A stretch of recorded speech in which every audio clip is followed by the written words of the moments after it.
Okay, we're in Chapter 24, Quiz A, question number 1. In Chapter 24, we're going to discuss comparing means, or we're going to discuss the difference of two sample means. So let's take a look at the prompt. A random sample of 13 men and 19 women in a college class reported their grade point averages, otherwise known as GPAs. Here are histograms for the data. So here's a histogram of the men GPA, and here's a histogram of the women GPA. Okay, and here are some summary statistics for these data. For the men, the sample mean was 2.898, and the standard deviation is 0.583. For the women, the standard deviation of the sample, the mean of the sample was 3.33, and the standard deviation was 0.395. So let's take a look at the question. A woman in the class says that she believes that college women tend to have higher GPAs than do college men. Does this sample support her claim? Test an appropriate hypothesis and state your conclusion. Well, as you know, before we test an appropriate hypothesis, we have to make sure we satisfy all of our assumptions. So first, the independent group assumption. Men and women are definitely independent groups. That's a no-brainer. We know men are from Mars, women are from Venus. Hee hee. Okay, randomization condition. We are told in the prompt that it was a random selection of women and men in the class.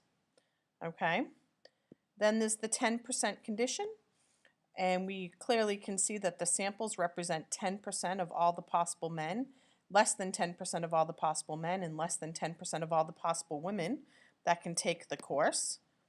Okay, and the nearly normal condition. Now, just a reminder, because our n for each was less than 30, we have to show nearly normal using a graph. We can use a histogram, we can use a box and whisker plot, or we could use a dot plot. But when n is less than 30, we always show nearly normal by graphing. So I guess you could say that this distribution is nearly normal, unimodal, roughly symmetric. And again, I suppose you could say this distribution is nearly normal. Okay, and the samples are pretty small, but they don't seem to deviate too badly from being unimodal and roughly symmetric.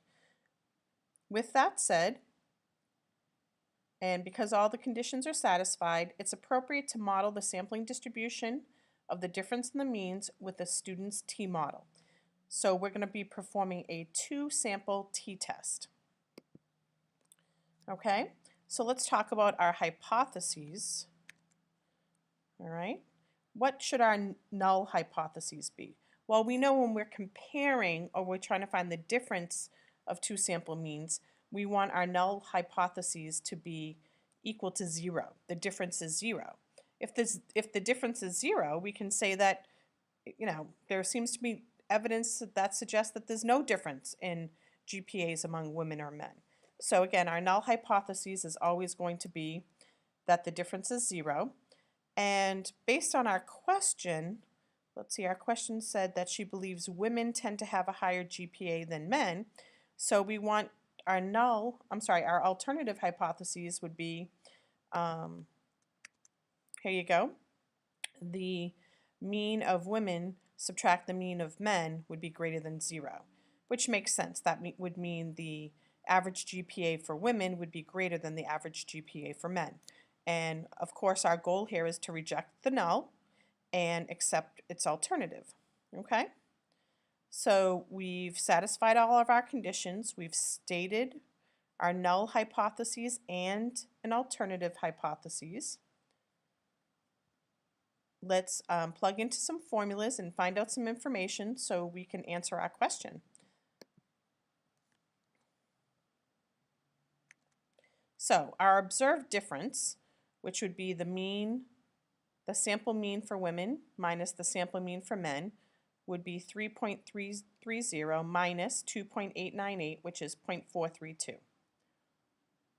Okay. Now we have to calculate standard error. We know it's a standard error, not a standard deviation, because we're using sampling data.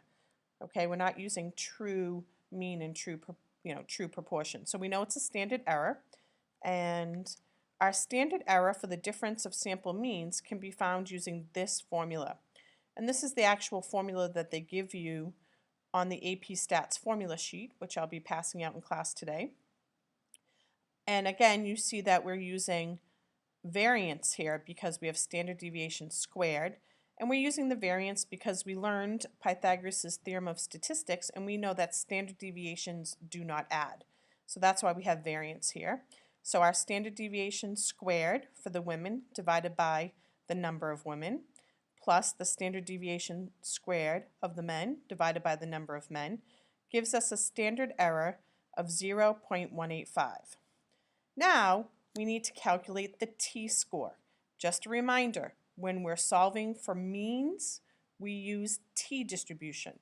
When we're solving for sampling distribution of proportion, we use z. So proportion, we use z. Means, we use t. Just, something hopefully to help you. Maybe I'll make up a little song, who knows.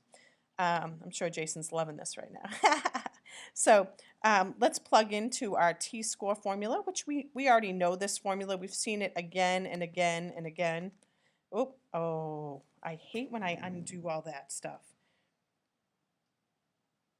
Oh, see? You guys know. I feel like I get better and I take one step forward and 15 steps back. Okay, it should be right there. Let's see if I can delete it for you. Okay, and to find our t-score, we take the observed difference minus 0, because that's our null hypotheses, and divide it by our standard error. Okay, so it's 0.432 minus 0 divided by 0.185, which gives us an approximate value of 2.335. We have a little problem here. We know when we're working with a t-distribution, we need to know degrees of freedom. And degrees of freedom is always n minus 1. Well, what's our n for this population? How do we find our degrees of freedom? Okay, the truth is we're going to use our calculator. So I'd just like to take a minute over here and go through the calculator steps with you. So if everybody can take out their calculator, I have mine in front of me, turn it on. Okay, and I'd like you to hit your stat key and arrow over to the test menu. Okay, and we're going to do a 2-sample t-test. It's a hypotheses test for the sampling distribution of the means. Okay, we're comparing two means, so that's why the number 2 is there. Okay, we're going to hit enter, or number 4 and then hit enter. And then we have this menu that says, is our input data or is our input statistics? Well, clearly here we are inputting statistics. We have sampling means, and we have sampling standard deviation. So we're going to arrow over to statistics and hit enter, and then we get this prompt. What is the sampling mean for our first topic? And I think order does matter here. I think in this case, women would have to be 1. I'm not 100% sure, but I've done it several times, and at this point, I'm pretty sure our sampling mean 1 would be the women, and I put in 3.33. The standard deviation is 0.395, again for the women, and the number of women in that sample is 19. And then you just continue to fill this out. The sampling mean for men would be 2.898. The standard deviation for the men is 0.583, and the number of men in the sample was 13. You see there's an arrow down prompt, so please arrow down. Okay, and here we go. It asks us, the prompt is M1 not equal to M2 for our alternative hypotheses, or is it less than M2, or is it greater than M2? And in this case, we want to prove that the GPA of women is greater than the GPA of men, so obviously this is our selection. And the question is the data pooled? And this is very important, so let me say this very slowly and very, very carefully. The only time you pool data is when you have a hypotheses test for sample proportions. You never, ever pool data for sampling distribution of the means. On the AP test, you only pool data when you're finding the sampling distribution for proportion. Okay, so when it comes to means, we do not pool data. So the answer is no. I arrow down to calculate, and I get my last window here, which voila, look at this baby. It tells us everything. We gotta love it, right? It says, let's see, it tells us our t-score, which we already knew, okay, it's right here. It tells us our p-value, so that's nice to know. Our p-value is 0.015. We're going to put that on a curve in just a minute.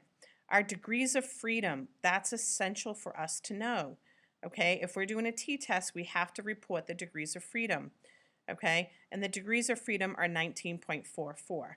So let's take a look at our curve, okay? And again, just a reminder, the t-distribution is just an adjustment for the z-distribution because we have a small sample space.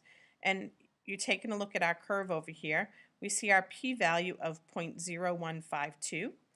We see the difference of our sample means as 0.432. 0 represents the null hypotheses, meaning there's no difference. Our t-value, which we got up here, is 2.335. And I don't know if you can see this clearly. Let me maybe rewrite this. This says that we're reporting our t-distribution with 19.44 degrees of freedom. Okay, so now we have everything we need to answer the question. Now let's take a look at our p-value. Our p-value is roughly 1.5%. And again, because our alpha level is not given, we assume an alpha level of 5%. 1.5% is clearly less than 5%. So that means our p-value is very, very small. Okay? And just a reminder that p-value is the probability that our observed statistic occurs given the null hypothesis is true. Well, the probability, our observed difference is 0.432, is less than 1.5 or 5% given that the null hypothesis is true. So we're going to reject the null hypotheses. And I think we're getting pretty good at this now. Okay, so our conclusion, here we go. The p-value is low, so we reject the null hypotheses. There is evidence that college women have a higher mean GPA than college men. And voila, we are finished. Hopefully this will shut off without giving me the wheel of death. Have a good night. Actually, I have to make video number 2. Tune in for episode number 2, chapter 24.